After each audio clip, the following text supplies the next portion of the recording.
ఈరోజు జరిగినటువంటి అసెంబ్లీలో పాడి కౌశిక్ రెడ్డి గారు మన నాయకుడైనటువంటి 40 ఏళ్ల సుదీర్ఘ రాజకీయ చరిత్ర ఉన్నటువంటి కడియం శ్రీహరి గారిని బెదిరించినట్టు వాక్యాలు మాట్లాడడం మరియు వ్యంగ్యంగా ప్రవర్తించడం పట్ల మేమందరము చాలా అసంతృప్తిగా ఉన్నాము.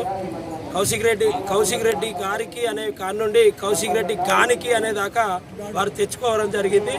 కౌశిక్ రెడ్డి గాడికి ఇక్కడ నుండి మేము హెచ్చరించేది ఏమనగా ఇంకోసారి కడియం శ్రీహరి గారి గురించి కానీ కడియం శ్రీహరి గారి రాజకీయ చరిత్ర గురించి కానీ మాట్లాడే అర్హత నీకు లేదని మేమందరం గన్పూర్ నియోజకవర్గ ప్రజలందరం మీకు తెలియజేయడం జరుగుతుంది.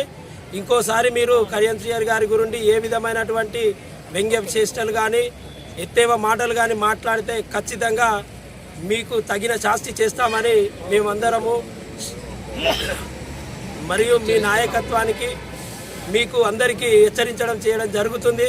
ఖచ్చితంగా మేమందరం చెప్తున్నాము. ఇది కనుక మరోసారి తలెత్తనైతే మాత్రం ఖచ్చితంగా మా తరపు నుండి మీరు తీవ్రమైనటువంటి వ్యతిరేకతను తీవ్రమైనటువంటి పరిస్థితులను చూస్తారని మీ నాయకత్వానికి మీకు హెచ్చరించడం జరుగుతుందని మరొకసారి మా యొక్క నియోజకవర్గ కడియం శ్రీహరి అభిమానులు కడియం శ్రీహరి యొక్క కుటుంబం తరపు నుంచి సవాల్ విసురుతున్నామని తెలియజేస్తూ ముగించుకుంటున్నాను.